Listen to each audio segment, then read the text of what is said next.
Are live. Hi, everyone. Let's make sure that we are live. We are waiting on, yep. So we are live. All right. Good afternoon. Good afternoon. Good afternoon. To everyone out there in the virtual world, I just want to say thank you so much for taking this moment to be with us today on Chime In Sundays. Is our first installment. Basically, the idea was birthed by me to bring together all of the creative minds that are doing really amazing, positive work in lifting our voices because, especially in this time that we're in right now, Black lives, Black art, Black creativity, Black representation matters a lot. And we're seeing this being echoed throughout the world right now with all of the uploads that is here. But we are waiting on Mr. Killa, and we are also waiting on Afibah to join us in. So they'll join us in a little later. But sitting in our virtual panel, doing our little round table, we have Mr. Anslem Douglas. He is an amazing Grammy. Let me make sure I get your title right, Anthem. You are a Grammy Award winning songwriter, singer, author of children's book. I mean, how much more diversity are you wearing? How many different hats are you wearing? And you hail from the beautiful island of Trinidad and also Canada, and now you're in New York, right? Yes, that's Am I correct. getting it right? Okay. Dead on. And we have Langston. Langston is, ooh, I don't know. He is a brilliant mind. He is not only a recording artist, but he's also an inventor. He is an advocate for STEM, and Langston is doing it all. He is a mentor to me, and I am so honored to be here with creatives who are making a difference with the work that we are doing. So before we go any further, Anthem, just take a few minutes to introduce yourself a little bit more in depth and tell people what you're doing and where Well, your inspiration is drawn from. okay. Well, as you just heard, I'm a musician first, singer-songwriter. Let me see if I could clarify that whole Grammy thing. I am the writer of a Grammy Award-winning song, so I'm considered a Grammy Award-winning songwriter. Songwriter. Yeah, okay. Um, I have been singing and performing for as long as I could. Since I was a little kid. Um, I was born in a little village in La Romaine, in Trinidad, and I grew up singing in the Pentecostal church. I was always into, poetry and, things like that always fascinated me. I could never draw. That's one thing I couldn't. I could never draw. I can't draw a crooked line, to be honest. But I would dabble in poetry and dabble in smooth jazz and gospel and all that kind of stuff. So that is pretty much my background. Um, I did some drama um, on stage, like live, and some public speaking, and I was on debate teams and that kind of stuff. So I always stage and doing public stuff was always part of my life and my existence. So I don't know if that kind of shed a little more light on who I am, and that's it. Okay. And what about you, Langston? Well, you have kind of covered the important stuff, right? That my career pretty much is framed in the space of being a Black creative and also um, that space for myself because it wasn't there in the first place. I have several international music awards of my own for mastering. In addition to that, I have a very long storied career in the music industry as an engineer and a record producer. But my brightest achievement has to be the invention of what is known as Zulu, which is the world's first passive analog tape simulator. This device has opened up doors for me as a Black business owner in what is known as the MI industry, that is for music instruments and also music technology. That makes me kind of like a unicorn in terms of not only being a Black face involved with a company like that, but also being the owner and the designer. You pretty much have covered a chunk of it. I mean, aside from the fact that from when I was a little kid in the ghetto, I used to play with broken televisions and transistor radios and whatnot, and I was fascinated by electronics. And that kind of drew me into working in music technology. You know, I love analog tape and recording bands of all genres. And this is a journey that just keeps getting better every day. You know, that's what I can say about that. Okay.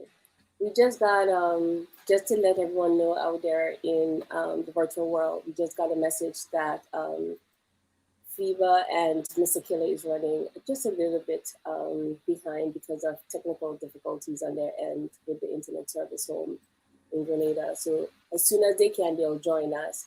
But we'll just keep the ball rolling because we have so much to unpack right now. I mean, like I said before, I am so honored to be sitting here.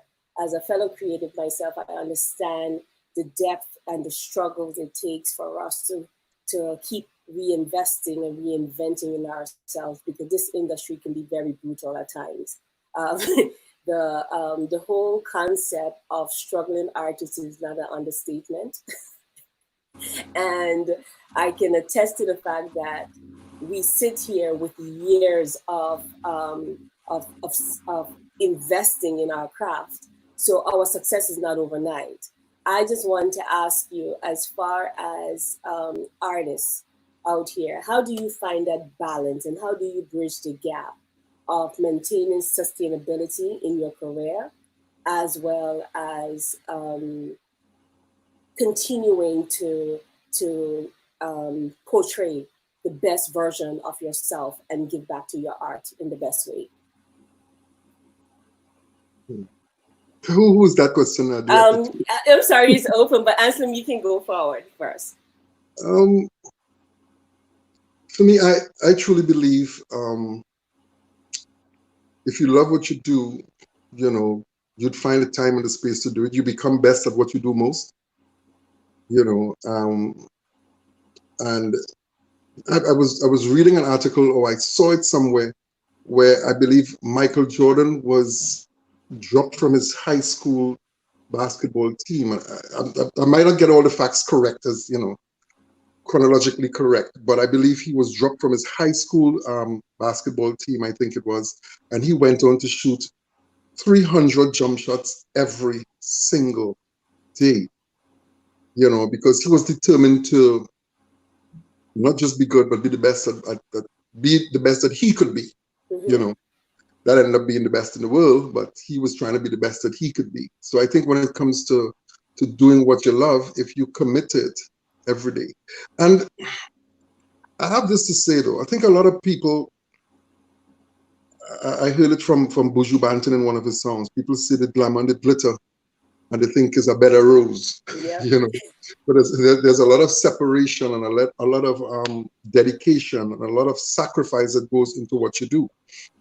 You know, there are times when you want to go and do other stuff, but I could talk for music. Music is a very selfish lover. She wants you all for herself, you know, and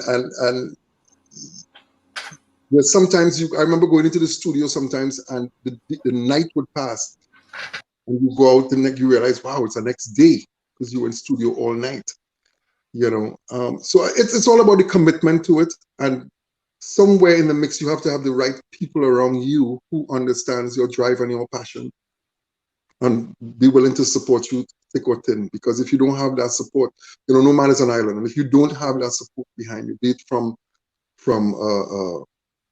a parent or a lover or whatever, if you don't have that support, that soft place to land when you get frustrated and you get down and you get emotional, because creative people are we kind of fragile, we're kind of fragile people, so sometimes you need that soft place to land, and if it's not there, So it's not something that you could claim for your own and say, well, okay, I did all this, because there was somebody behind you, some support system that was there. So you got to say big ups to all the people who've been supporting the artists, been supporting the drive, been supporting our dreams to get to where we get to.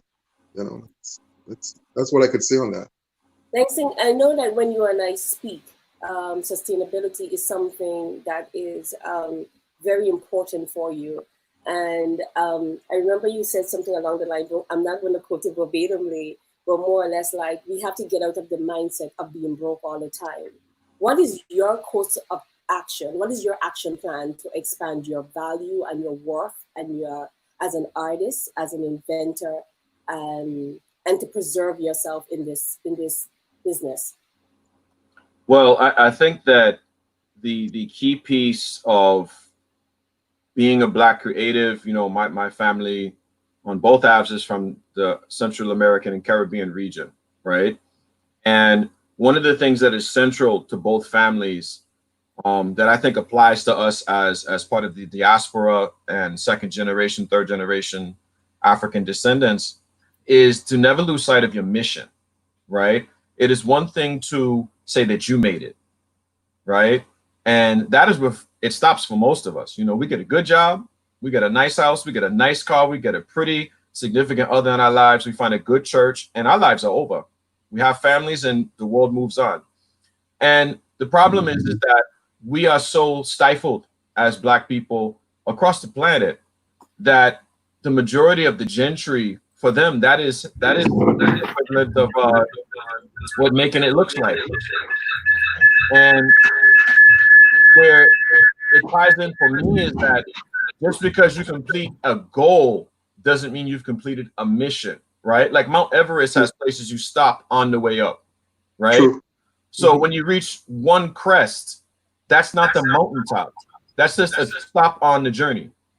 So as an inventor, if I stop making audio equipment because I've stopped there, right?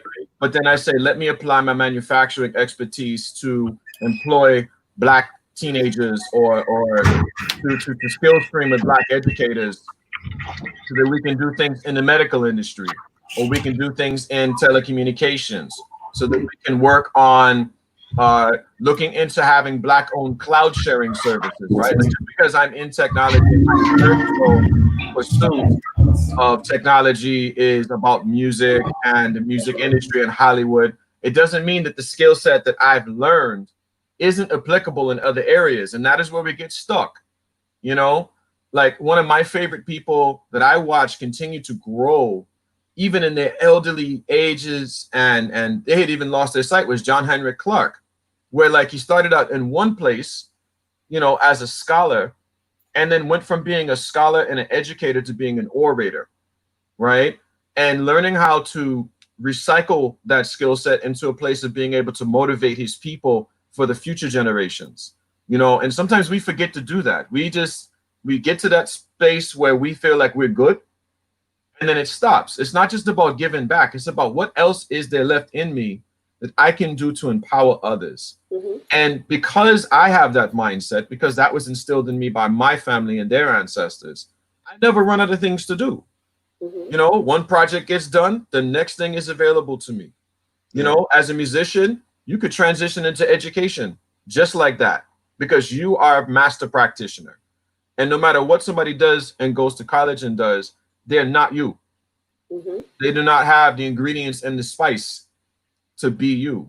And your special brew is more valuable in teaching future generations than just somebody who just wants to do it. Like, you have that gift, right? And so that, to me, as a creative, is a big piece of being sustainable. It's always reinventing yourself, always looking to the next thing, never getting stuck in your ways and being content.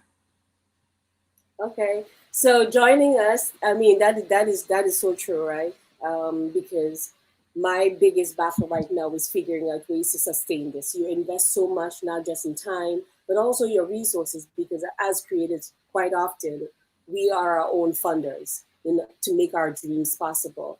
And with us right now is of course, Mr. Hollice Mapp, aka Mr. Killa, and Afibah, joining us right now from Grenada. Thank you guys for connecting with us. Greetings, most definitely. It's a pleasure to be here. Hi, everyone. How you doing? Welcome. Yeah, good afternoon. Afibah, are you on? I think I muted your mic. 1 second. There was some feedback. I am monitoring like 3 different monitors right now. Afibah, we couldn't hear you before. Okay. Good afternoon, everybody. Good afternoon, man. Good afternoon. Okay, Mr. Killa, I want to take a moment to just say thank you for joining us. You're one of the artists that I respect highly. I've met you and Afibah, oh God, in 2007. That's a very long time ago. And Yes. I've watched the growth, right? All of us as artists and creators has been slaving into this business, doing things, and our success did not come overnight. But I want you to take a moment to greet the people out there in virtual world who check in just to see you, and also Afibah, because Anslem and Langston had the opportunity to introduce themselves. All right. So once again, I want to say a pleasant good afternoon to everybody, a pleasant good day to everybody, wherever you are. I hope it is a blessed day and it's a good energy around you as it is here, you know. So my right name is Hollice Mapp. For who don't know, my right name is Hollice Mapp, aka stage name Mr. Killa, not K-I-L-L-E-R, but K-I-L-L-E. I so apologize. Which is K-I-L-L-A, and the deeper meaning of K-I-L-L-A really and truly is moon. I was born and bred in Grenada in a beautiful little, I would call it a little action city called Gove. And I started at a very young age. I tell people that the first thing I saw on television was a show with Superman, and I wanted to be Superman. I jumped off the house with an umbrella, and I quickly realized that I couldn't fly.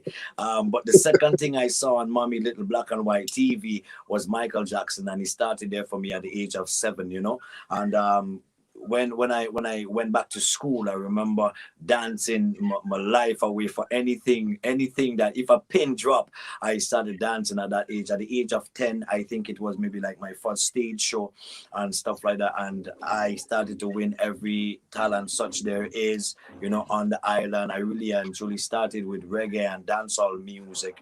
And I quickly grew as a young popular artist here in Grenada.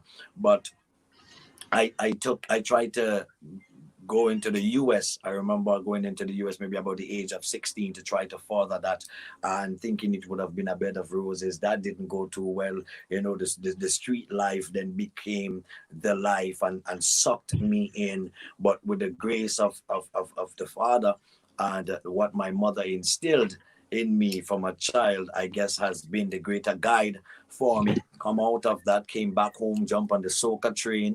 That would be like almost 20 years ago, 2001, you know.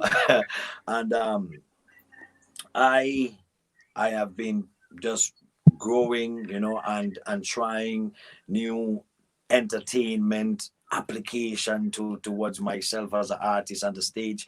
And I grew quickly as one of the top entertainers now known in the Caribbean, not just an artist but more of an entertainer.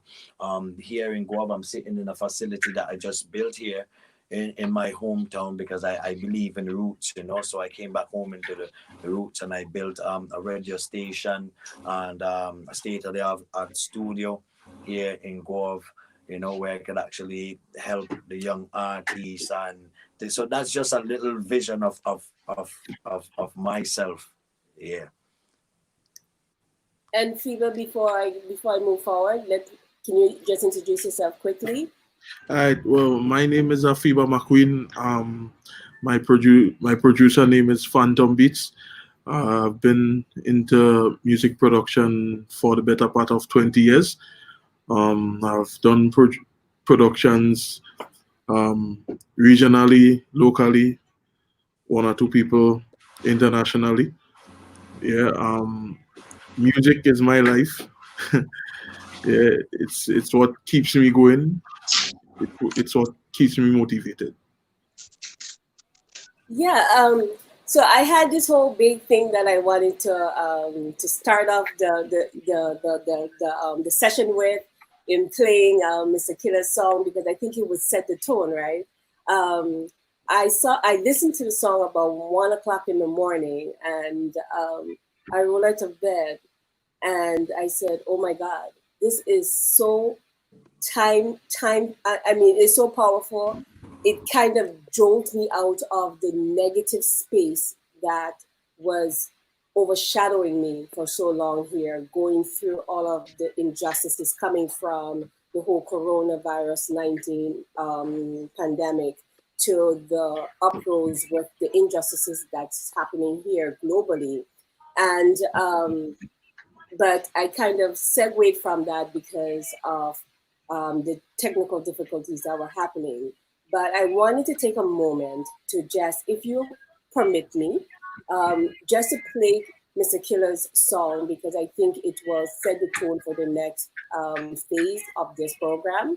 So just bear with me. I'm going to put it up for a few minutes for us, and then I would allow us to talk a little bit more about this, because as Black creatives, I think this is something that is very important for all of us.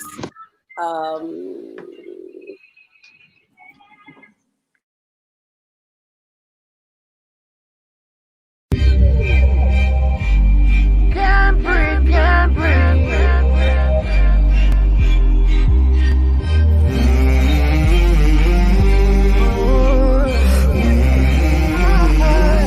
We want justice, 'cause there won't be no peace.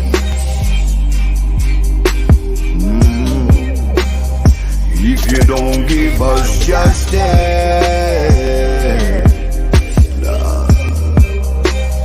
you won't get no peace. No peace. Fire burn them love. Do you think we are fools? Separation has been your greatest tool, but now we together, you are begging us to cool. After you've been so brutal and cruel, we cannot take it much longer. Time to rise up and be stronger. Freedom feast for every falling soldier. Judge, we are fighting for your justice all over, love.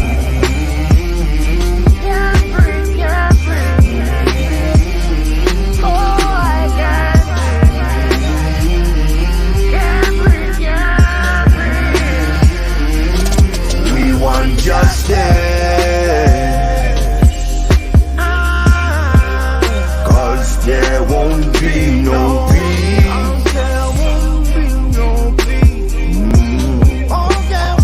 If you don't give us justice,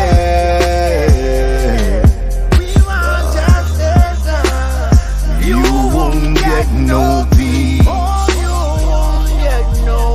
No peace.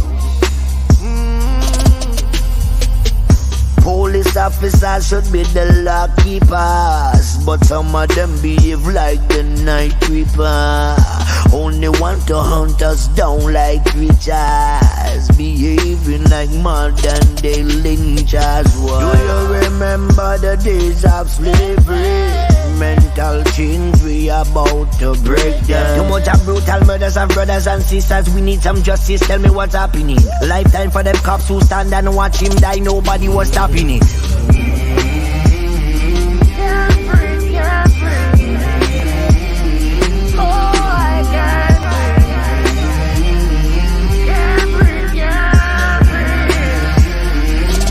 We want justice, 'cause there won't be no peace.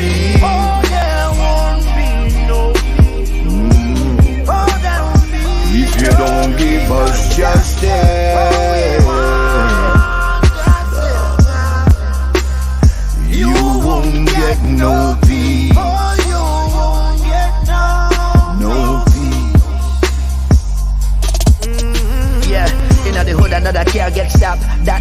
another black man job. Anytime you hear police bus gunshot, that mean another black man job. Yeah, that's why the riot can't stop. Them need to stop killing us like that. Tired of the killing, we tired of the police brutality, we tired of the shots.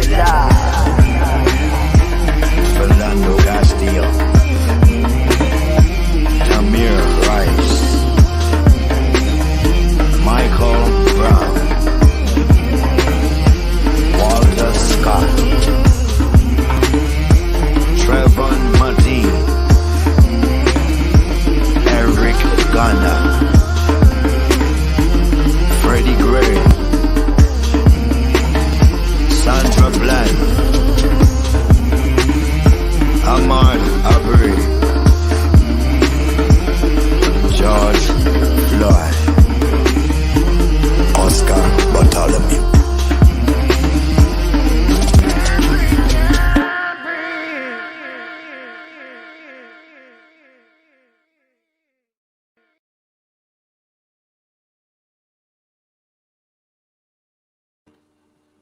We cannot breathe. Justice. We want justice. Mr. Killa, I still having goosebumps here, right? I was listening to this 3 o'clock this morning, honestly.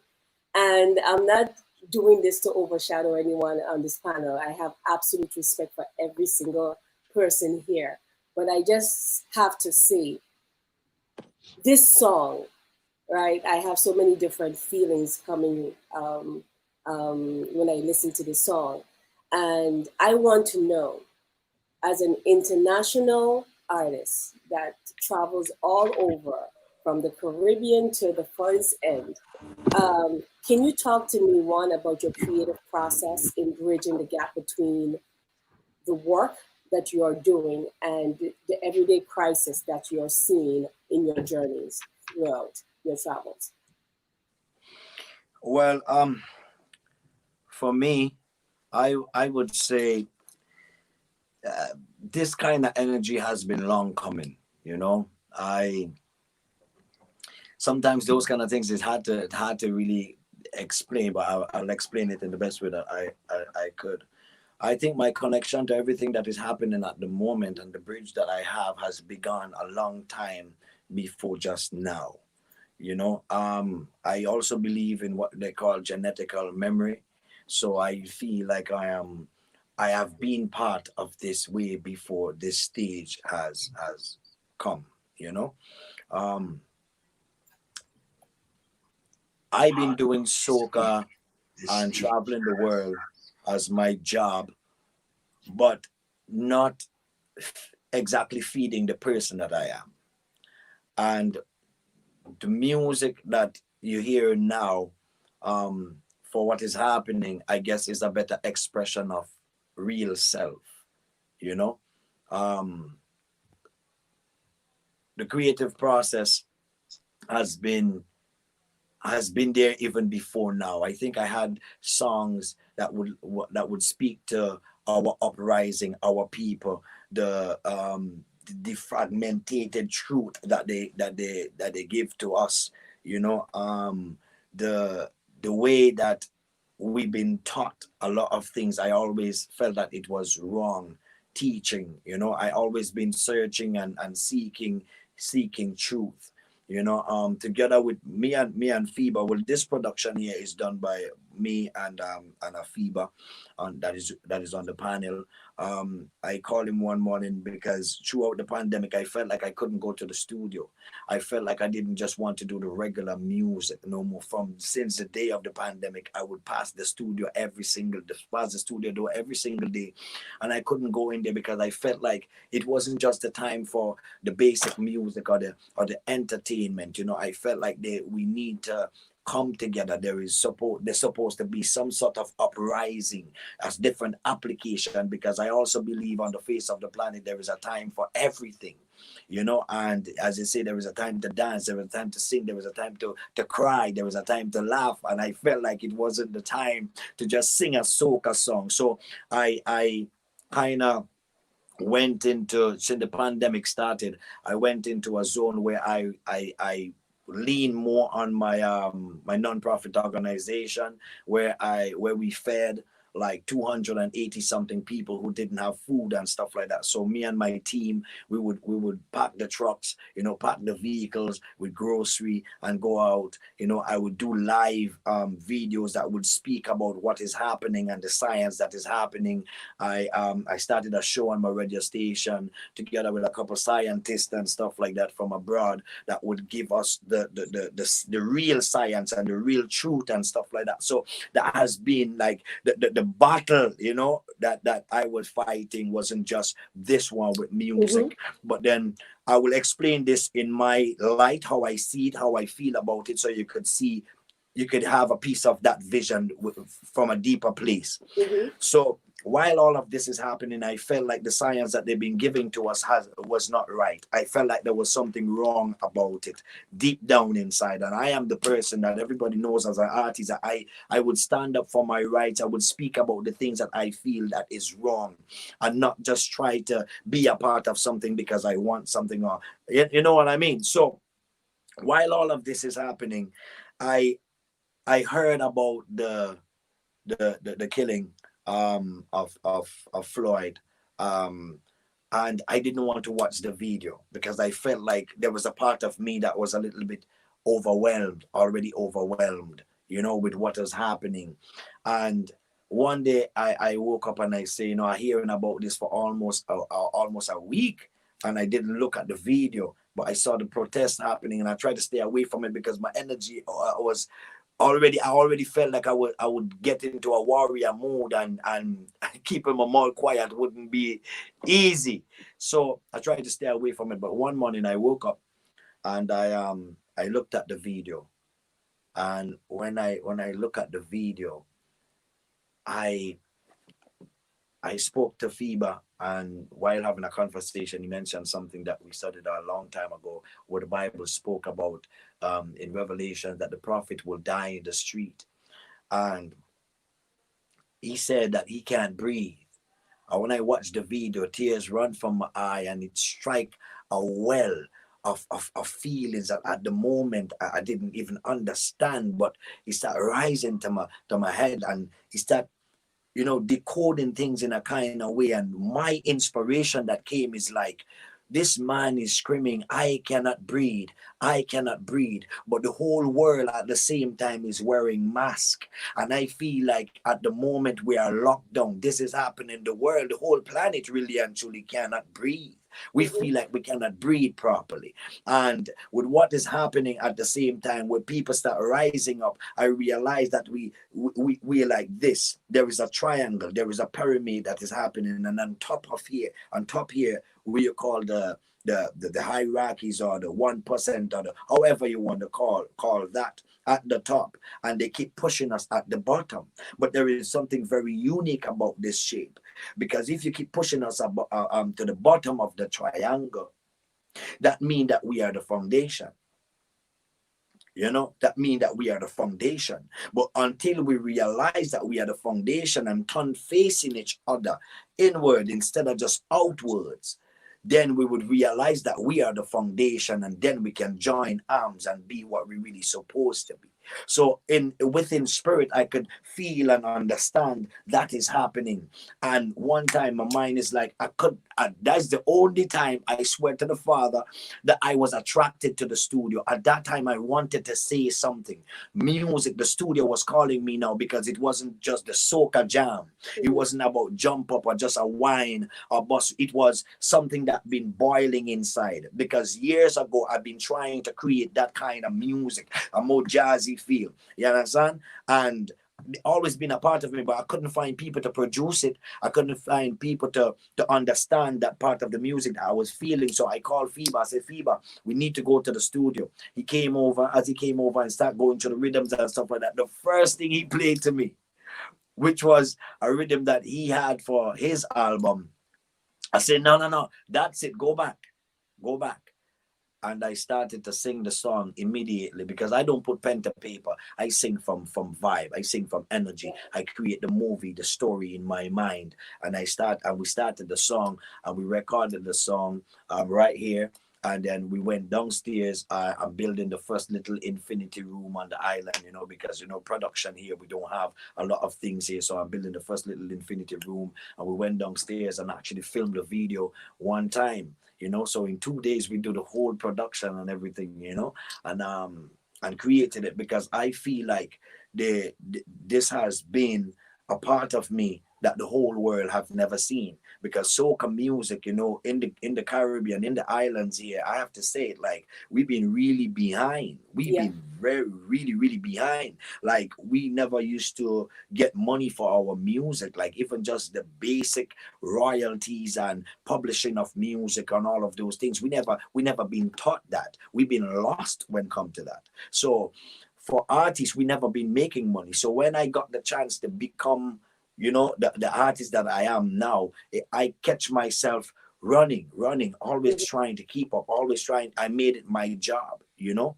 and I have no other way of income. So I always been just working with what brings in the money, with what feeds me, what feeds my family. But deep down inside, I've been waiting to create, get far enough so I can create the studio, so I can actually do the real music that I want to do also together with. I wouldn't just leave the soca, but there is so much music that I want to do that I have not had the chance to do. I felt like there was times I created things, and then after I heard it from international artists, because I also believe that there is a vibration out there that does hold a song somewhere in the universe. And that's why they say the great minds just think alike and connect, you know, to things that you might be surprised. You create something here in Grenada, but then somebody in Africa create almost the same idea, the same vibe, you know, because there is a vibration. And when you connect to that vibrational stream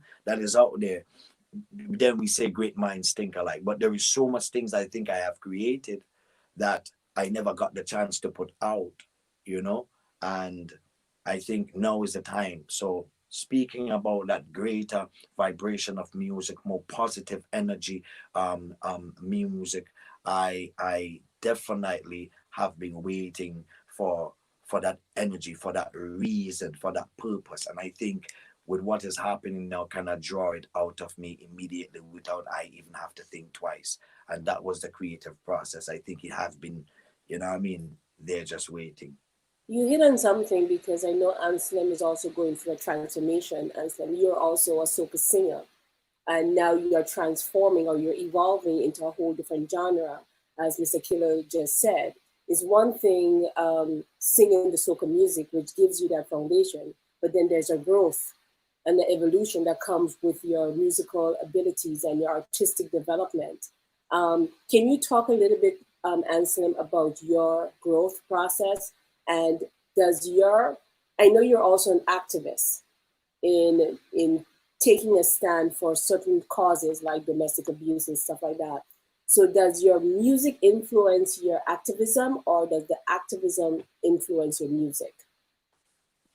Well, I gotta say that I see a lot of things through the same lens that Mr. Killa, you know, view things through, because I think as an entertainer, as an artist, as a creative person, there's something, and even as the creator, as the artist, you know, there's something inside there that you wanna, for lack of a better term, you wanna belch out. You wanna say it, but you wanna say it correctly. You wanna say it the right way, and you don't just wanna say it from intellect. You wanna say it from spirit.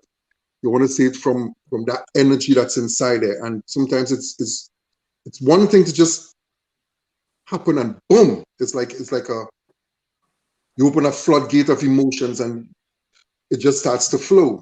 Like for me, domestic violence has always been my platform. You know, I've done a few songs about it, and I'm right now in the process of finishing up a song called Break the Cycle.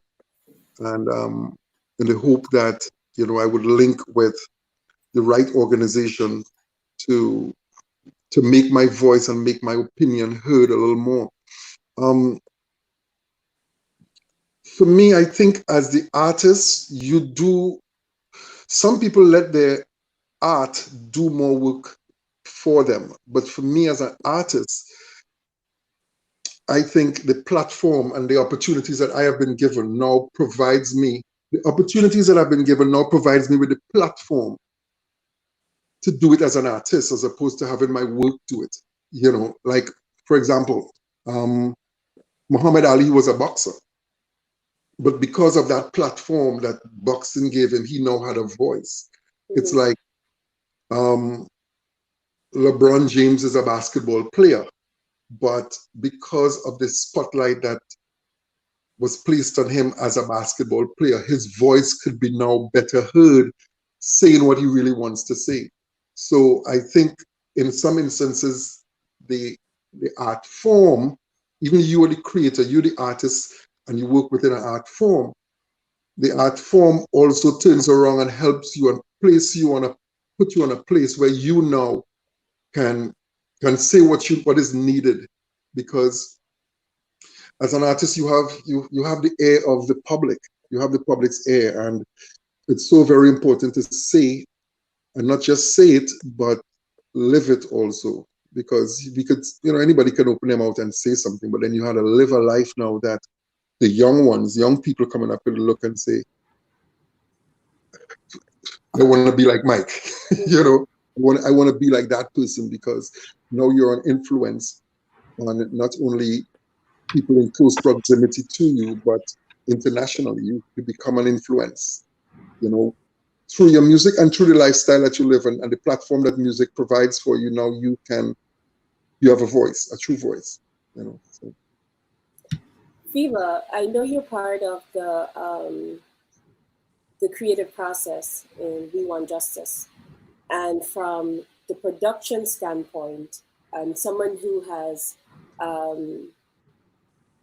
interacted with so many different genres of music, from the soca to the hip hop to the reggae that a lot of people in the international market don't even know. I mean, you guys were going hard with y'all hip hop stuff in Grenada too, right? For this particular song, what kind of transformation you're hoping that the audience would get from this, especially the younger upcoming guys who are looking to get into the whole production aspect? All right. Well, when we were doing this production, the situation with Floyd is something that we have been seeing for decades. So it has been going on a long time.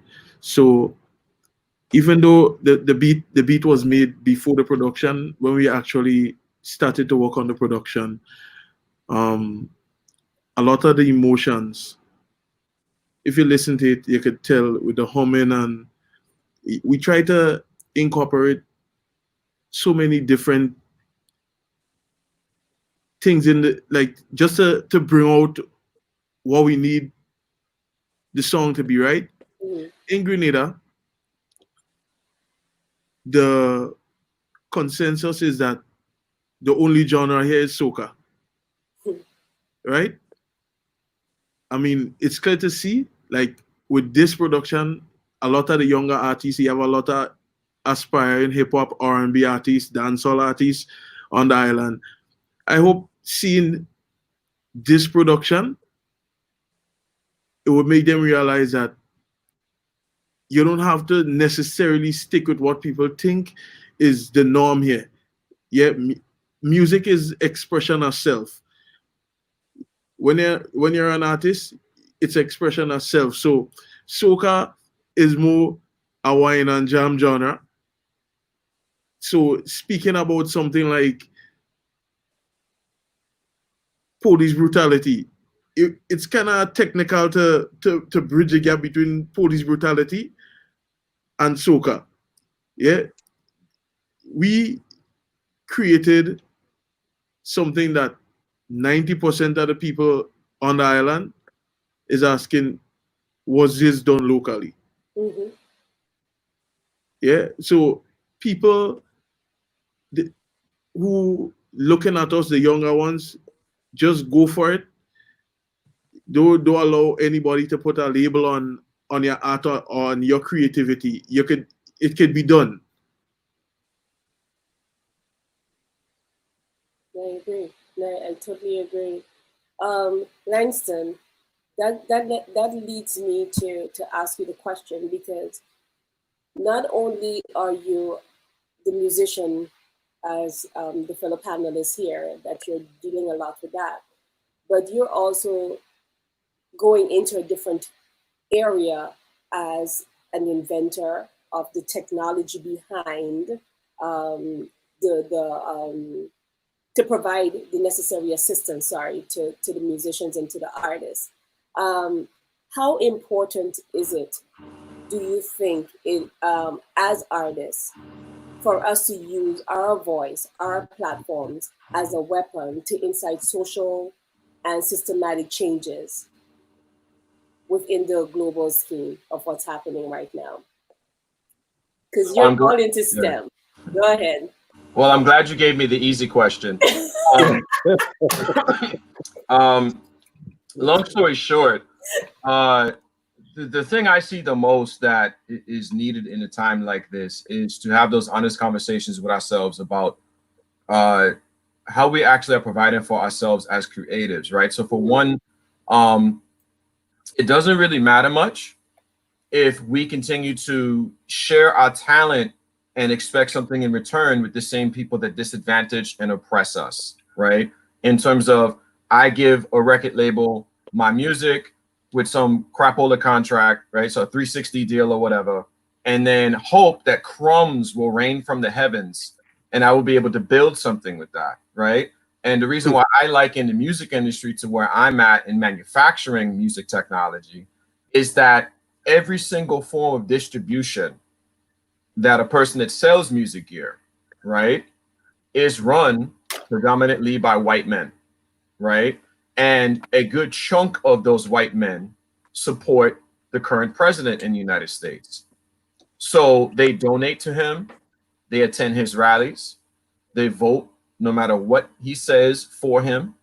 So even if we are in the streets marching, right, for an end to police brutality, for transparency and reporting and transparency in the criminal justice system, as musicians, we have to ask ourselves, we're buying the tools, right, to give a voice to that, to give the skills to that from the very people that are working against us, right? So we are making them rich while they put bullets in the next man's gun with our money.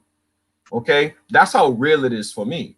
So at this time, as a manufacturer, for me, but also as a creator, this is the time where I start having conversations about how do we get more Black people into the music technology industry as owners? Yeah. How do we begin to get more Black creatives from Africa, from America, from the Caribbean? Because brilliant minds are populated all over the world in the Black and brown world, right? Mm-hmm. Like my engineer that does all of my circuit boards and helps me design stuff is from the Bahamas, right? And one of the first things I recall about interacting with him was how he devalued himself to make him more attractive to me, because that is how white society trains us to be, right? We cannot charge full price. We cannot charge what we are worth. We have to be cheaper than the next man, but 1,000 times better, right? And we are programmed so strongly, we subconsciously don't even think about, I shouldn't be doing this. I'm brilliant. I am good, right? And so one of the things I took away from his interaction with me and also meeting young Black creatives is that the only reason I'm here is because God opened a doorway for me, right? And more of us need to be at our own damn table, okay? Instead of trying to make it in the industry, we are the industry. That's right. We have to create our own platforms. We are Hollywood. But the thing is, we are the platform. Let's be real. If brothers stop dribbling basketballs, kicking soccer balls, stop rapping, stop performing, right? Stop going in front of these cameras and looking good so white folks could be entertained. What entertainment industry is there left? A bunch of old men in a room with contracts waiting for something to happen, right? It will come to a crashing halt. And the thing is that we keep supporting financially the very systems that are in place to oppress us. That's now, right. Look, I've been looking at Mr. Killa's monitors the whole time. Like, what are those? Are those what speakers are those? You know what I'm saying? Does he have the personas? I got to right. Like, I want gear too. I love buying music equipment, but my whole point is that wouldn't be no music industry if it wasn't for us. Wouldn't be no entertainment industry if it wasn't for us. it's a lot of stuff that people don't know about how we got to where we are. Like I was just talking to my business partner yesterday about how Bob Dylan, right, who was popular all over the world in the Black community for his songwriting abilities, right? The first person to produce Bob Dylan was a Black man named Tom Wilson, right? The first person to get him a hit record was a brother, right? He's never received a Grammy. He's not in the Rock and Roll Hall of Fame. He also produced Frank Zappa, tons of famous people, right? We have been involved in the industry from the beginning, but we have been hidden from it, right? Not only on the creative side, but also on the technological side, right? I tell this story all the time. You know why the music industry exists? Because they saw 5 Black men on a porch singing blues, okay? And they're like, we need to get a better way to make them all sound good. So they invented multi-track technology, okay? They built everything off the way we function and vibrate, you understand? So like our thing right now is instead of just let's use the same systems, right? And, you know, try to prosper off what's already there, right? One of the guys I'm working with right now said a really great thing to me. He said, I have a record label in my iPhone. You understand? So if you have a platform, at some point you have to look at how do you not only utilize your platform in a way that makes sense for you long term, but also you can build an army. Because if you don't, you're just going to be that one successful Black person, right? And that's how they get us. You know, that's how all of a sudden you dancing on top of a car in front of the courthouse because you're by yourself. You understand? Like you're alone. Like every time I go to, like you want to talk about craziness with police brutality? I went to an engineers conference at the Javits Center 2 years ago, right? And experienced police brutality outside of it with my lanyard on from the conference. Okay, so I'm the only Black creative in this particular line of business. And I got choked by the police wearing the conference lanyard because he thought I was trying to sell drugs in the subway, right? So, but this is the thing. We can never let our success blind us to the fact that this is not built for us to be successful. We have to own it from the plant, you know, from the plant to the grocery store. It has to be ours. Otherwise, there are potholes, there are pitfalls. As far as pushing STEM, it's the same premise. Black scientists are the reason the world is modern. Fight me if you don't believe me. You on a cell phone right now, that's a Black invention. You on the internet right now, that's a Black invention. You use a GPS to find your way to a coffee shop today, that's a Black invention. Okay, you on a computer, that's a Black invention, right? That's our stuff, and everybody else is lending, we lent it to them. Okay, that's our technology, that's our legacy. So for STEM, more Black and brown children in STEM means the world advances, technically, right? Because before we did it, no one did it. You understand? So like, if we want the world to get better, we have to be in a position to make it that way. That's it. So for STEM, it has to be the real thing for children. We have to get children into technology, even if it isn't their career. They still need to be familiar with it. They can't be scared of science. You have so many people right now saying scientifically unfounded stuff left and right.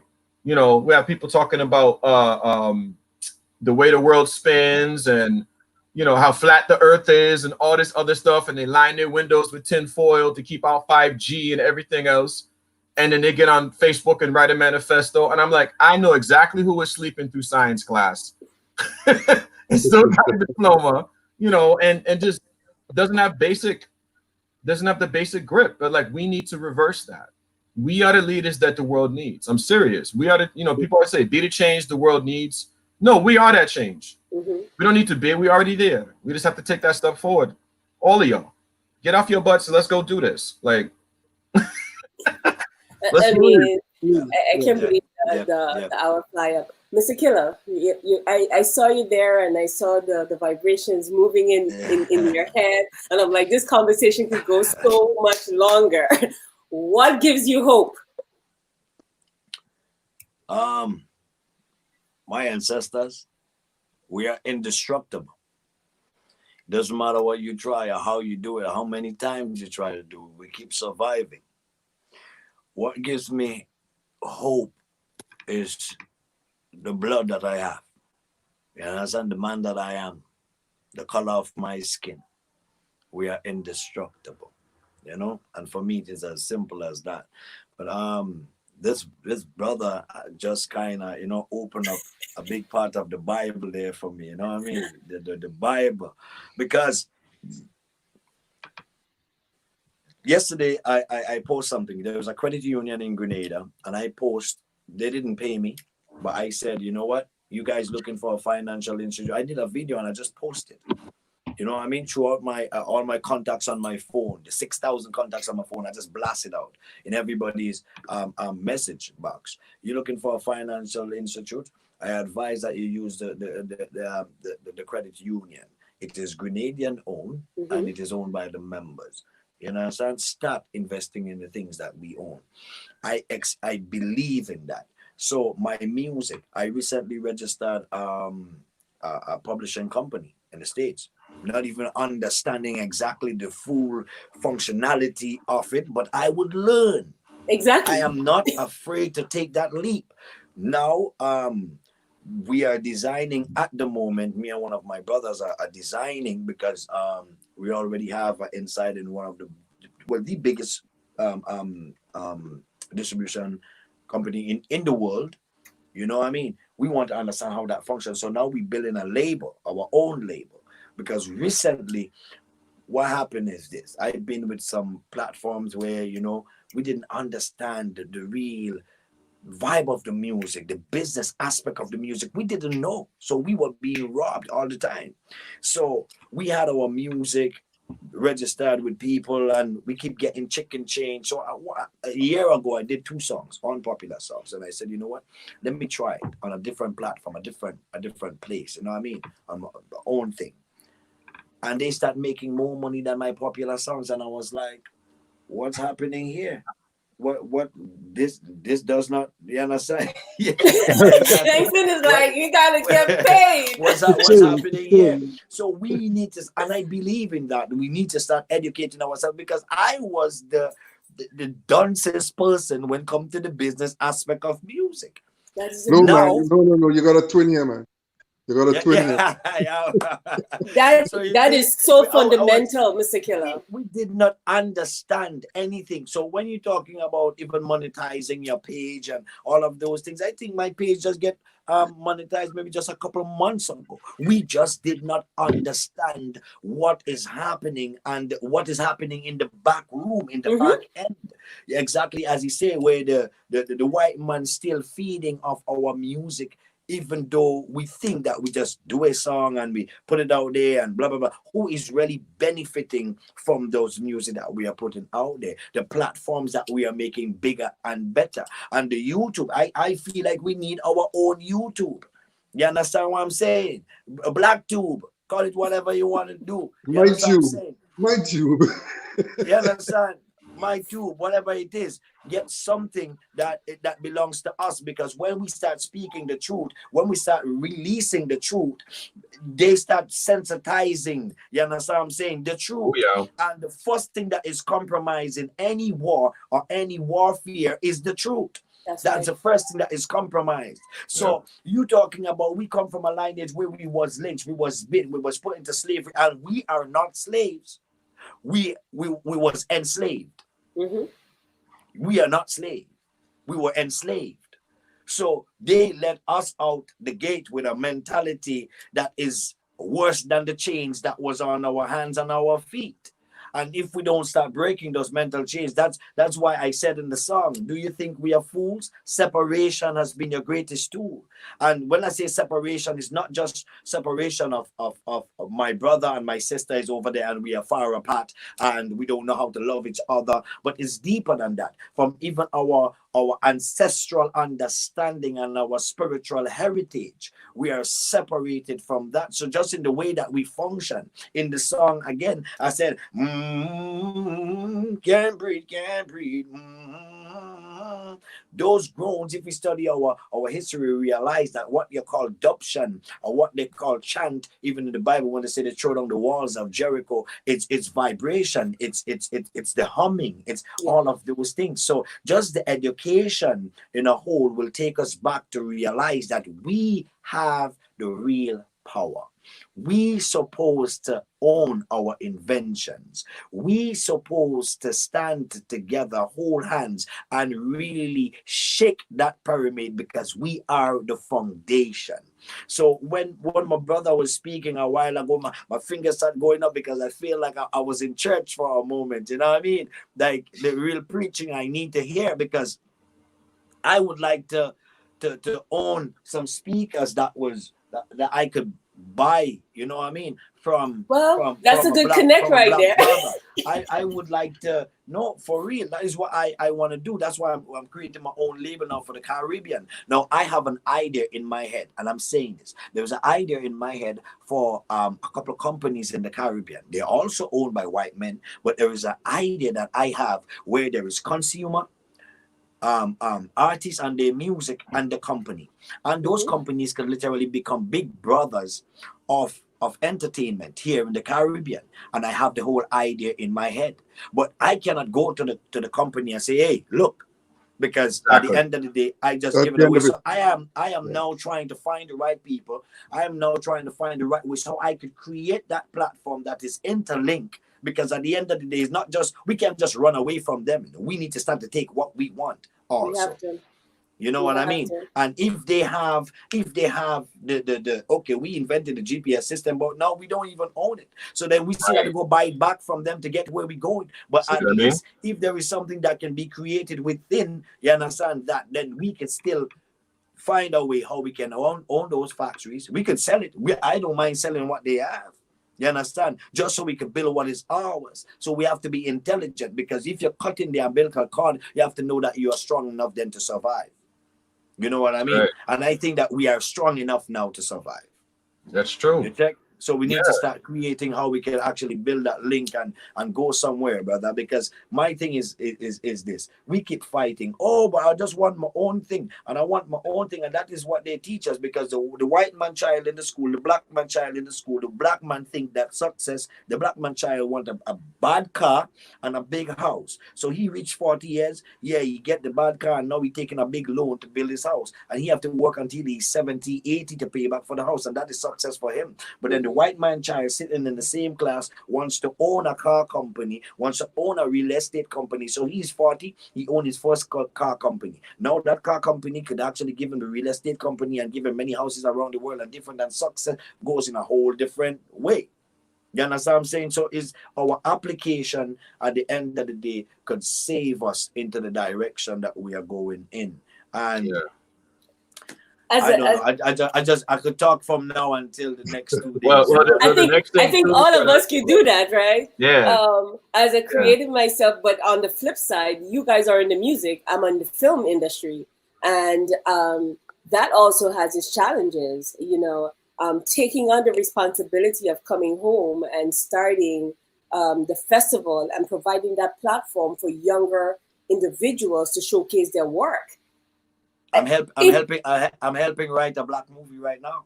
Killa, you got to talk to me. I'm a producer and director. I'm dead serious. A damn good one too. Yeah. No cap. Thank you so much, Langston.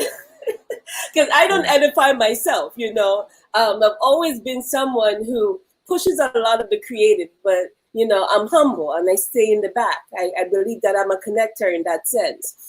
But when you have a passion and when you have a desire to help and build others, it takes special people to see your vision, and not everyone sees your vision.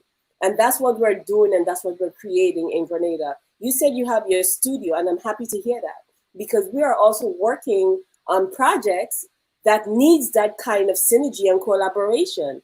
And until I did my research, Mr. Killa, I did not know, you know, and I'm in and out there. One of my films was shot in Guelph. How can we now, and only featured Grenadians, but at the same time, a lot of people are not aware of that. So how can we combine our resources to make products that can have that stamp and can really push forward the industry? That is my true mission right here, you know. Afibah, what gives you hope? That's a simple question, but it has so many different layers to it. What gives me hope is this what's happening right now. We come from so many different backgrounds, but there's a lot of us that has the same ideas. Yeah, you were saying that you shot the film here and nobody knows about it. Yeah, because we're not connecting enough. We're not, because it's something that comes back from the plantation again. We tend to want to keep things to ourselves. Yeah, but if we like when we were working on the song, we could have built the beat, mastered, mix everything for ourselves. But then what we did, we spread it around. We gave everybody a shot. Yeah, and yeah, once we get away from it's mine and it belongs to me, it's all of us as a collective. Once we adopt that mentality, we're gonna be okay. Anslem, what gives you hope? Well, before I answer, I just want to touch on a few things. You know, Mr. Killa touched on a lot of nice points there. I think networking, like what we're doing here now, we have to understand this though, that the same person who kidnapped you, enslaved you, raped you, brutalized you, took advantage of you in every dehumanizing form you could think about, and as a result of that gained wealth, generational wealth and power as a result of that. That same person is not going to come and level the playing field for you. It is nonsensical to think that that person is going to level the playing field for you. We have to first understand who we are as a people. You know, not as an individual, who we are as a people. You know, I sent a text to one of these television evangelists, and I was saying to him, the Bible is a book of revelation and all that kind of stuff, of prophecies.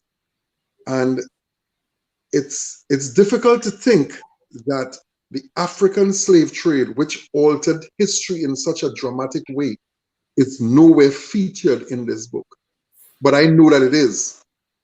I know that it is, and I know who the true people are. I know who the people who were handpicked and chosen. We as fruit, we never touched the ground. We were handpicked, chosen by. And once we understand that we were chosen by the Creator. Once we get to that level of spirituality, and I think we're getting there, you know, Black Stalin said it very well. He said, the more Africans that you gun down is the more Africans will come. Killa said, we are indestructible. We cannot be destroyed because we were chosen. We cannot be destroyed. And that gives me hope, knowing that from the forefathers, from the bowels and the loins of my forefathers, I've been traveling to be here. You know, I came through my father, and he came through his father, and he came through the loins of my forefathers. I am here. So I am not here by fluke. I am not here by mistake. I am here for a purpose and for a reason. And I know my son is also, and my son's son. And once we understand that on that level of spirituality, because we're spiritual beings, and once we understand who we are as a spirit being, and we have that, we'll get that focus to know we got to go on. And it's going to go on. The journey might be long, but the journey now starts, and we got young ones coming that we got to teach and educate and inform, because the people who enslaved us, they didn't make us slaves, but they enslaved us, as Killa said. They're not going to come and give you that knowledge. We have the knowledge, and they're not going to level the playing field to make things all hunky-dory for us. So please bear in mind, and I've said this in closing, please bear in mind that this movement that has just been so at the forefront right now, please understand that there is a force working against that movement, and they're going to come 10 times stronger and worse than they were before.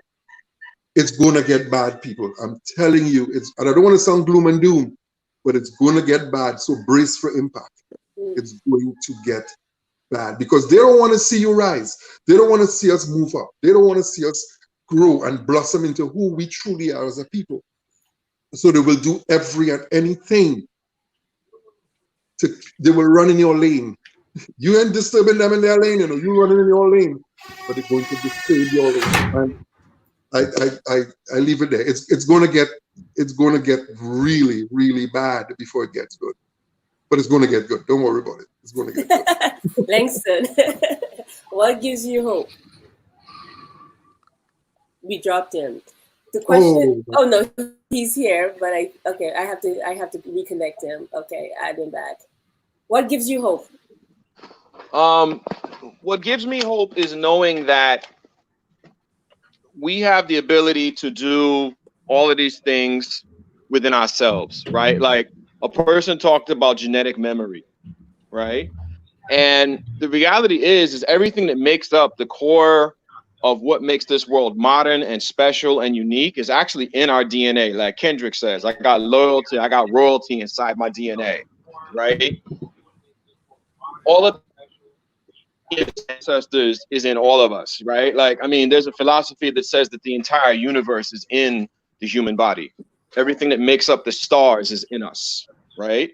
And the same thing is true for Black excellence. Like, you don't need a special kind of Black person. You just need a person with an awakened mentality, with an awakened mindset. And before you know it, our DNA begins to fire off rapidly, and we're molding the universe. And there's a difference between somebody that's trying to operate within the confines of what the world tells them to be and a free thinker. And that's the problem. We need more free thinkers. There are so many people that think that we have to, you know, do things a certain way to be successful. Otherwise, we're not successful at all. And the reality is you know, Killa talked about something that was really intriguing about the two children in the classroom, right? And this relates to us in terms of Black excellence. And here's my point to that. It's not just that the white boy wants to learn how to own a company and a business so he can be successful. His father teaches him how to get rich off us. So that's the piece that we need to add to that. The whole time that little boy is doing what we call failing up. All right. He sucks at what he does. He is not successful. He is mediocre at best. He's getting a George Bush Jr. C in college, and you're getting A's. But the whole time, his father has taught him to watch you because he knows you're brilliant. This is the matter at hand. People are watching us just like they watch sports celebrities from childhood. They're watching to see what we can do. And so every time we get a job, we think that, oh, he finally picked me. They've been picked you. The auction block disappeared and turned into LinkedIn, okay? It turned into entrance exams at college. When you take the SATs in America, the FBI knows who you are, and so does the CIA. They're like, oh, snap, Killa's brilliant. He got a 1400 on the right. We better watch him.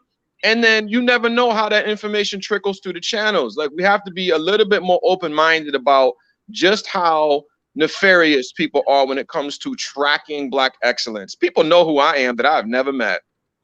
That scares me to some degree, but the real scary part is that they know your children. Yep. Okay? So that little boy is not waiting to open a car company. He's looking at trying to find 25 of you to make his empire, right? He's looking at 25 of you that have musical gifts to build his company, right? And then try to find 25 lawyers like you, right? We always say that the dagger strikes deepest when it's in our hands, right? Think about how many people have worked for the wrong side of the war, but if they were on your side, you understand? Like, we always shift the paradigm when we become part of the equation.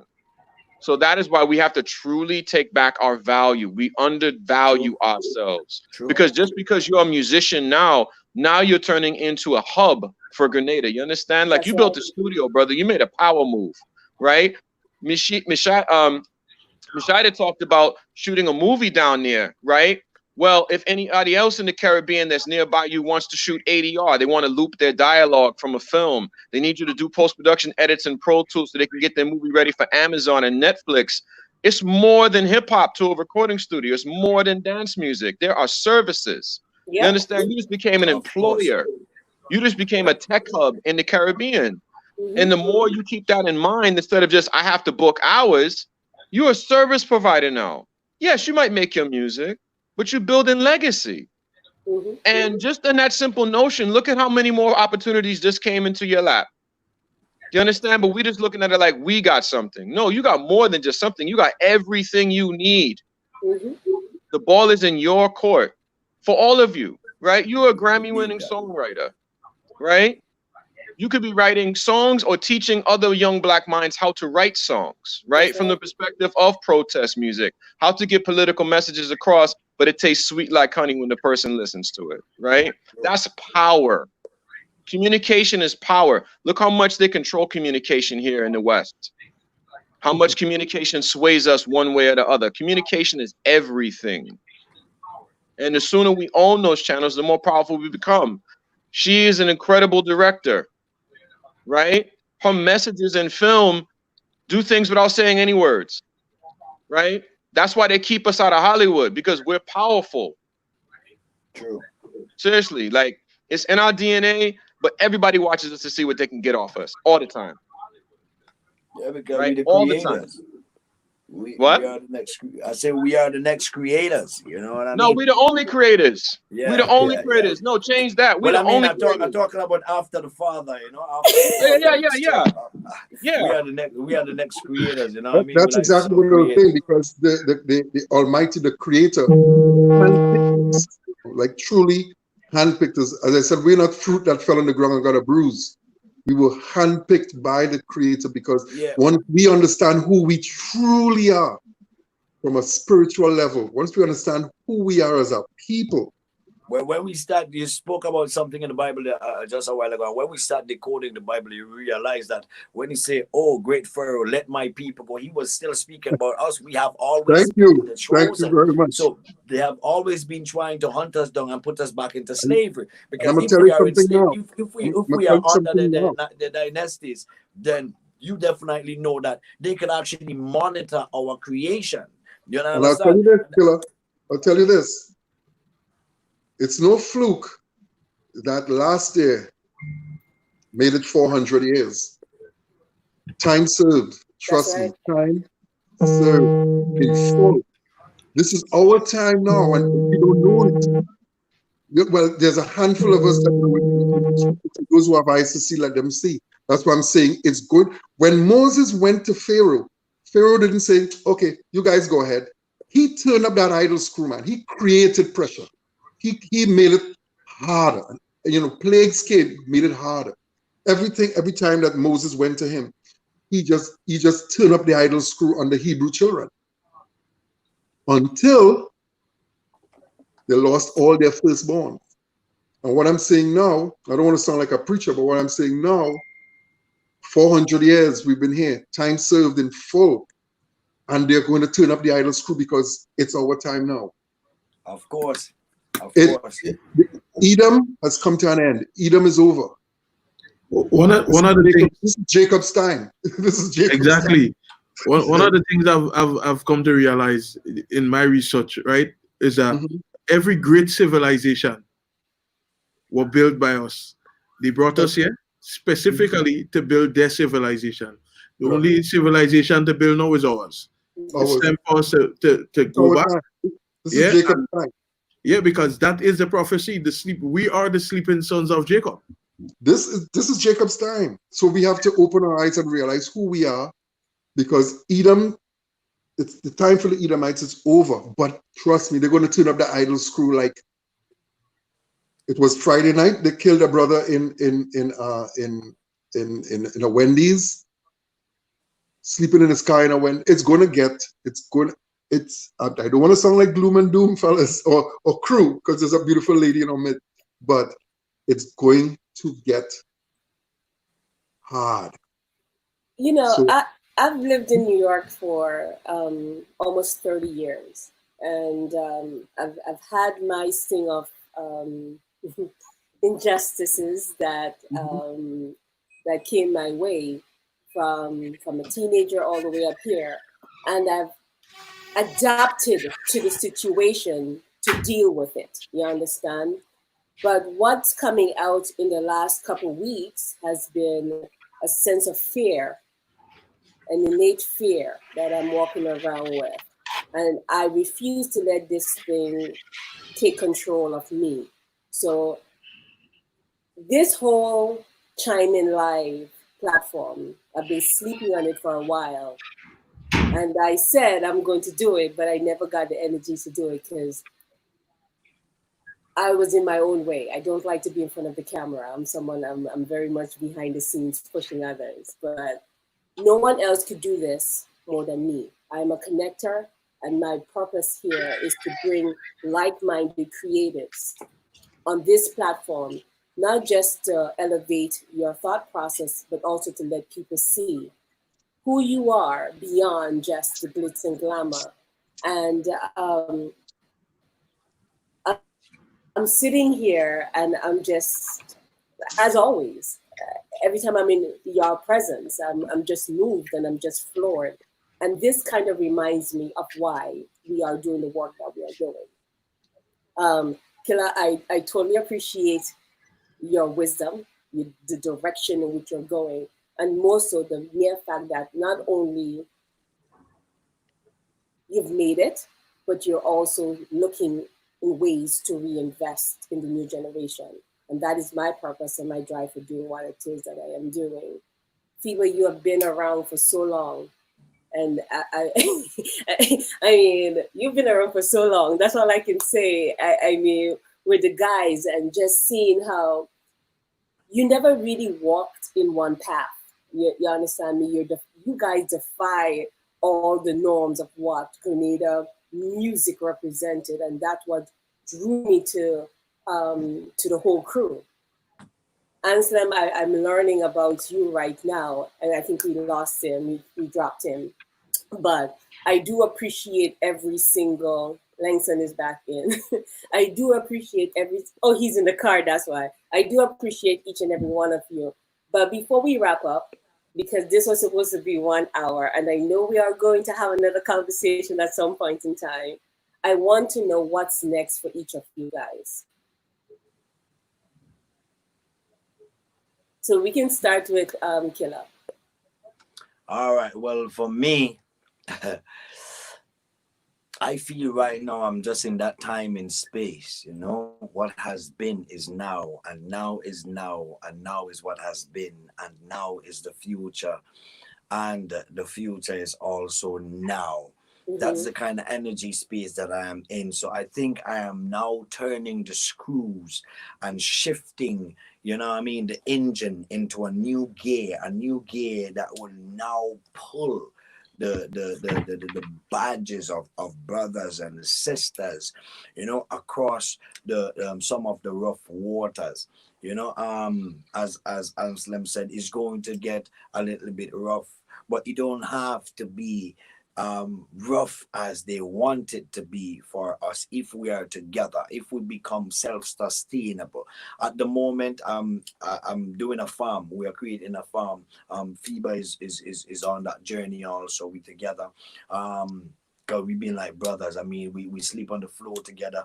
There are times when we didn't have nothing to eat, and we take some of Afibah mother salt beef in the fridge and we put in the food, because them time we don't even know about cooking salt meat, and the food salty. It's full of salt, but we still have to eat it. When we're done, one of our neighbors had to rescue us because we on the floor behind, we neck hard from eating too much salt. But survival. So we've been on that journey, and now as a cultural ambassador to my island. And I don't like to just get stuck on the island, because I feel we are connected. Every bit of this planet where the Kundalini energy can be plugged in, I am connected to, you know.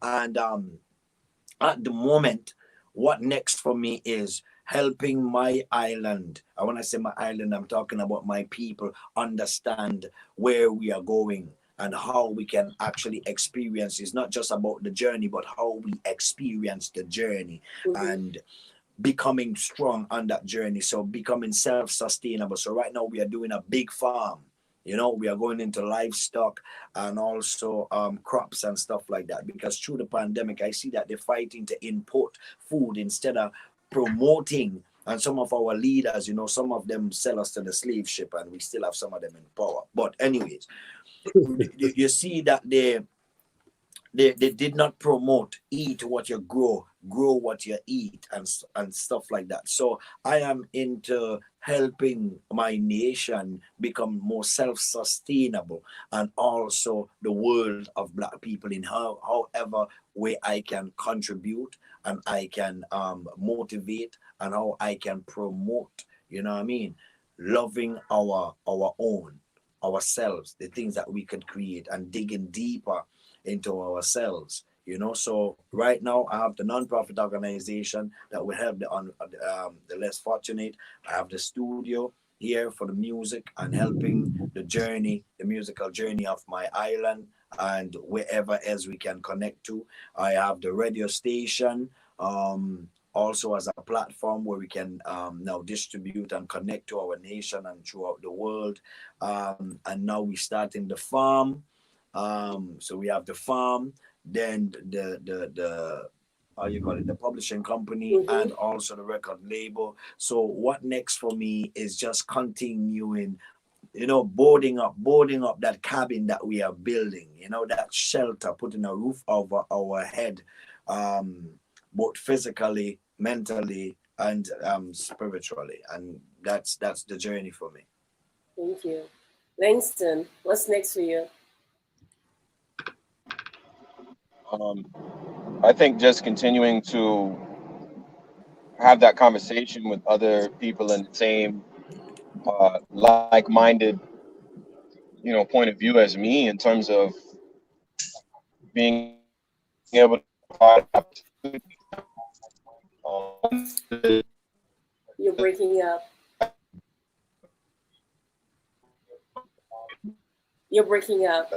I think he's probably driving. That's why. Yeah, he's driving, so I'm going to mute his mic right now. Okay, Anslem, what's next for you? Well, I know you have some exciting things, so what's next for you? Well, from a creative standpoint, I've been working on a smooth jazz / R&B record out here in New York with my producer, Sandro, who happens to be from Brazil. And we're working on that. It's getting close to finishing up. We got to do some live bass on it and some background vocals, mix and master, and then I think we're ready for that. But outside of that, but this album started since last year, April, I think it was. So we've been working on this for almost a year now. And but with all that's happening now globally,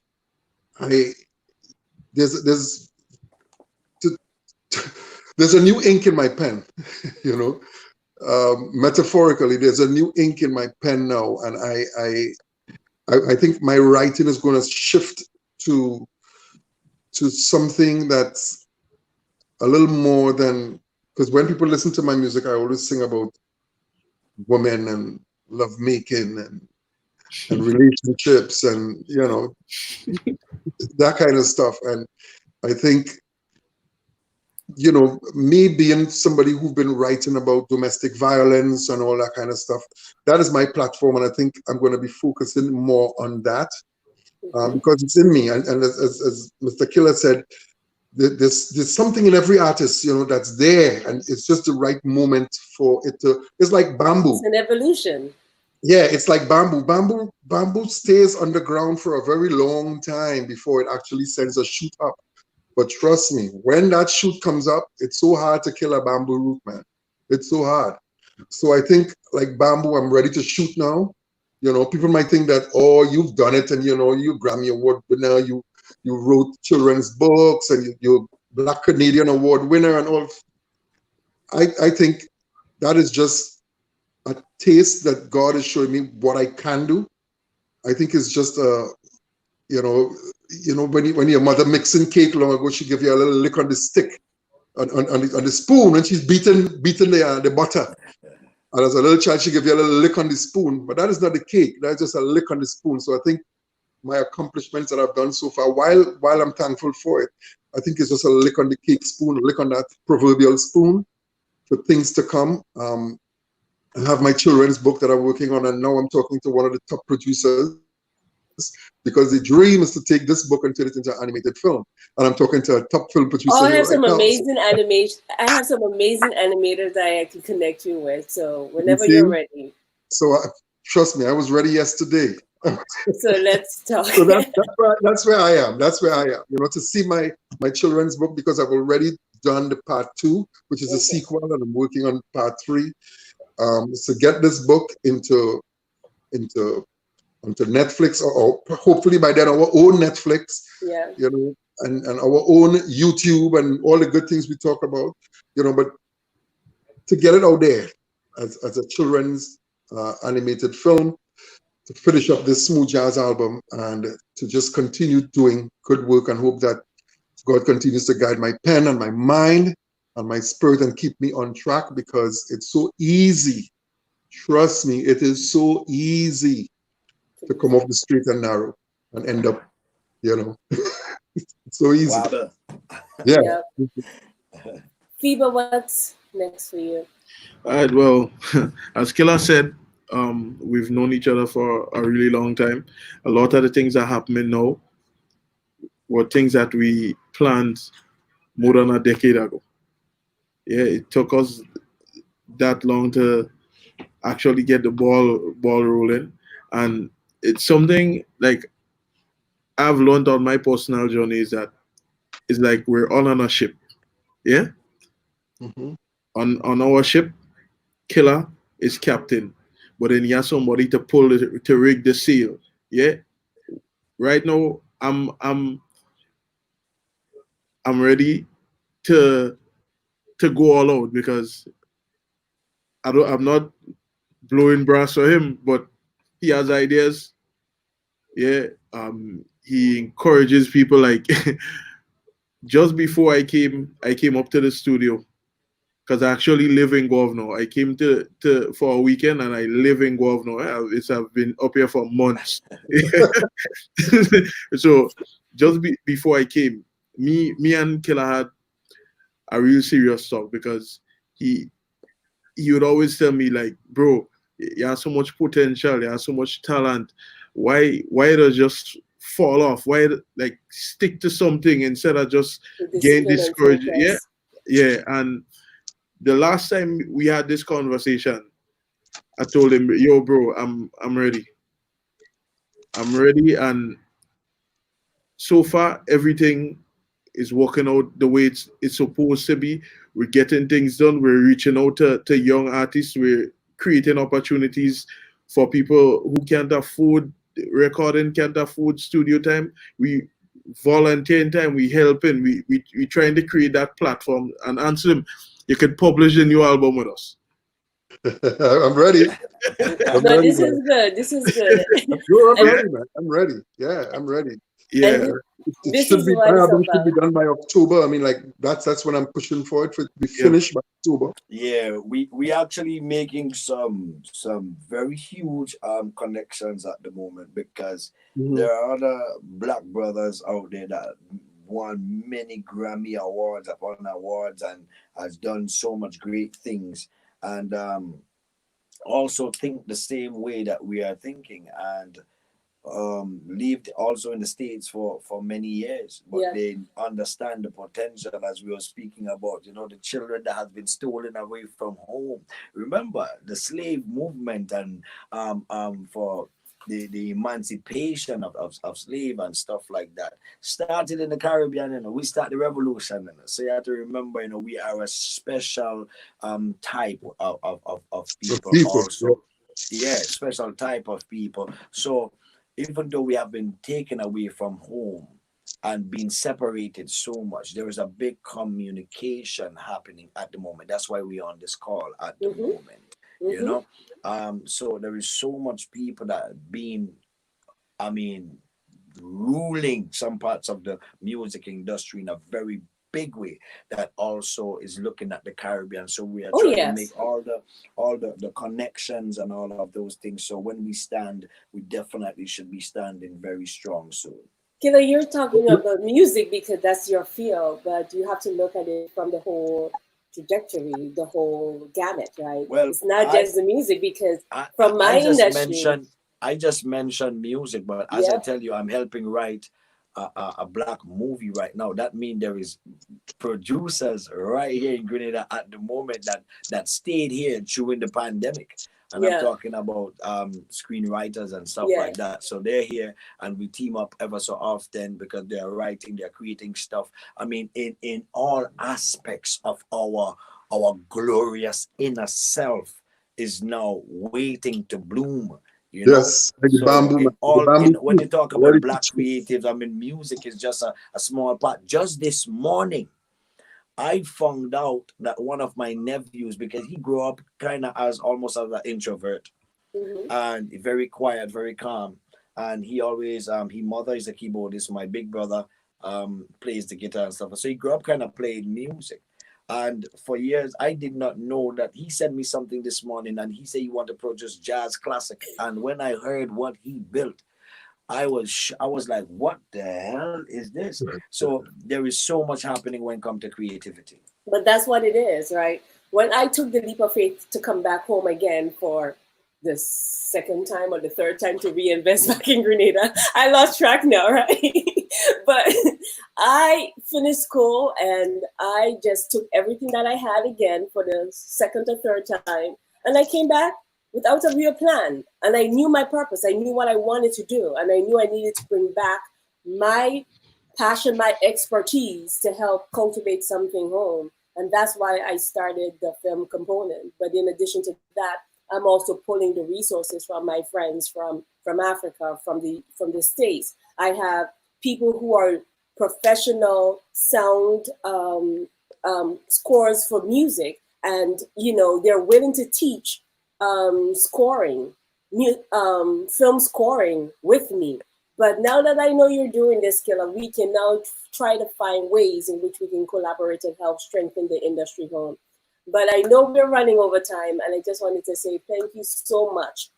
One thing before you go, Ms. Phillips, if you could share my information. Yes, I will. Now I was going to give you guys the opportunity to do so. Where people you got everybody, so I would leave that on you to just. Oh, to share it with everyone in the group. Yes. Oh yes, for certain. No, because this kind of synergy is really important. It is really important for us to grow and for us to not just talk in face value while we're out here on the public forum and say, yes, let's all collaborate, but really putting our money where our voices are, however they say it, you understand me? Because the things that are the most valuable is us, our talents and our abilities, and how we are going to the legacy that we are setting up for the next generation to come. And for that, I would like to say thank you so much. How can people follow you guys or reach you guys? I can tell them, but I would like for you to give that closing. For me, it's very easy. It's anslemmusic.com. That's all you do. Punch in anslemmusic.com, and that will take you to my web page. Our website is a web page, and right there you will see Twitter, Facebook, Instagram, the whole list right there. So just punch in anslemmusic.com. That's me. And next week you're having your live show. Put in your plug next now. Sunday, let me just do a little plug here. Next week, Sunday, I am doing my virtual Father's Day concert. It's myself, Natasha Wilson, Melly K.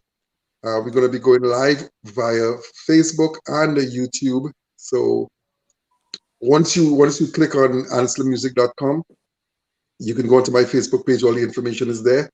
Click on the link. It will take you to where you can buy tickets for the Zoom experience. So we be doing it. We'll be doing it. You can have the Zoom experience. That's like when you buy your VIP tickets. You could come in on Zoom. We'll be seeing you live, partying, having a good time. It's going to be a grand show. The last one we had for Mother's Day, people complained that it was a little too short. Say, Anslem are now getting into the thing and they're coming and stop it. And, so we're going to go a little longer this time. It's going to be a full-length concert. So that's next week, Sunday, Father's Day. Okay. And Afibah, how can people reach you? On Facebook, it's Phantom Beats. Instagram, it's Phantom Beats 473. Twitter is the same thing. Okay.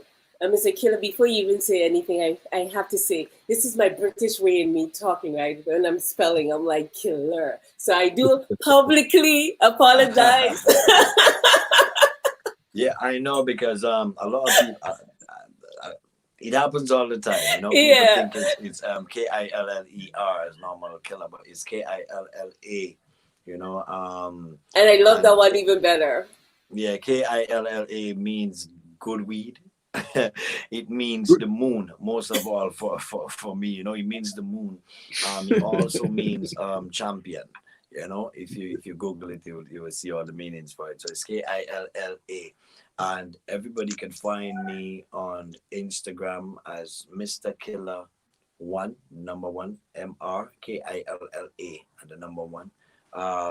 You can find me on Facebook, Mr. Killa, and once you get on Instagram, you can find all the information there in the bio and stuff like that for management. The email address you would need, maybe a number that you would need. So you can definitely find me on IG. Check out my IG. Also, you know, follow so you can get all the good vibe that is going on with Killa as it comes. Yep. And where can they find And you? if nobody can find me, just Google me or ask Siri. And where can they find We Want Justice? And we really want that song to go global. Yeah, We Want Justice. It's out there on all the music platforms. Spotify, I think iTunes. You definitely should go check out the video. Yes. We Want Justice. Just go to YouTube. We Want Justice. Type it in, share it. You know what I mean? And show some love. Leave a comment. Whatever you want to do with it. But that's our video. It's not just my video, but it's our video. So share it to your friends, fans, and family. I call them the FFF gang. You know, I have a new brand called FFF gang, and FFF mean friends, fans, and family, but it also mean freedom fighters forever. You know what I mean? So love it. Just show love.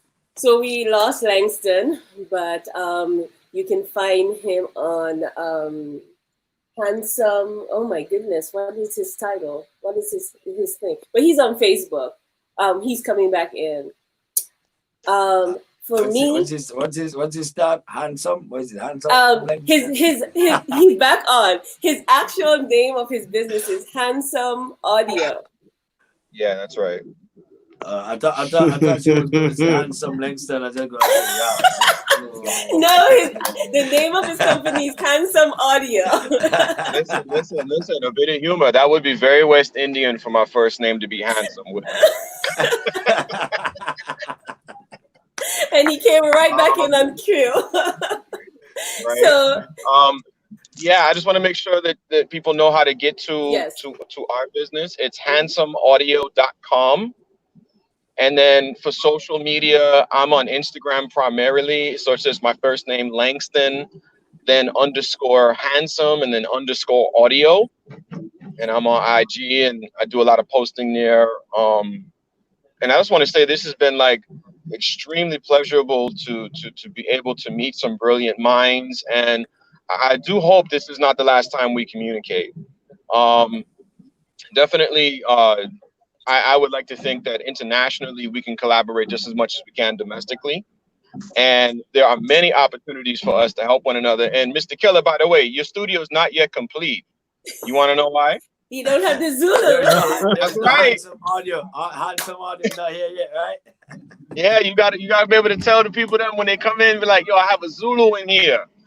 They be like, a what? Hold on. What's the name of it? Zulu, like Shaka Zulu.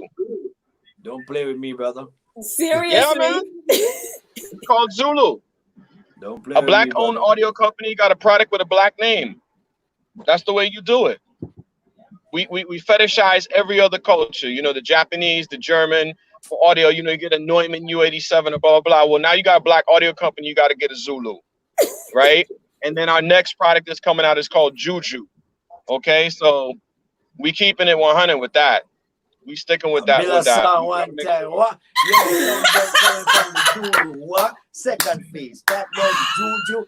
This one, yeah, go and do ya. Bang, turn up the speaker. Wonder, who ya? And I'll produce the video. So there we go. Collective minds working together. Yeah, we build the song one time for the speakers, bro. Trust me. There you go. Yeah.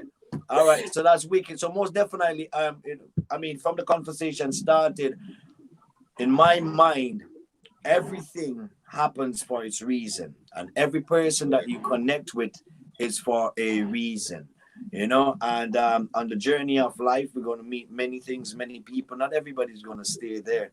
Yes. Because you will also realize on that journey you're going to find new angels, new sales, new inspiration, new everything. So today I think I definitely would find new brothers in here, that I can actually continue this journey with, because I know definitely some people that speak about their journey, not realizing that we are not on this planet alone. My journey, you may have to come on my journey to make it work, or I may have to come in your journey to make it work better. You know what I mean? In some way, we all fit in this whole experience together. So most definitely, brother, it's a pleasure, and I would like to keep this communication, this vibe, you know what I mean? So if you get a call coming in some weird time in the night, it's me calling to talk about Zulu, you know what I mean, and what's happening with the Zulu. See what I mean? And on that note, I would like to say thank you guys for taking the time. Thank you guys in the virtual space for sticking it through. I know we're 45 minutes over the scheduled time to end. This has been a really nice introduction to Chime In live on Sundays with me. What's next for me? We are restructuring the film festival. It was canceled from May due to COVID, but right now we are in the process of we are going to be creating a hybrid festival, which we're going to be presenting in Grenada in the fall. So it's going to be virtual as well as on the ground, but we are creating this really awesome building experience in Grenada. So that's what I am working on, in addition to creating this platform, bringing not just only the creatives together, but also the industry people and also the financiers in here, because we need money for our creativity to keep prospering. There's a lot of young and upcoming creatives that do not have the necessary funding to do the things that needs to be done. They just need someone to believe in them.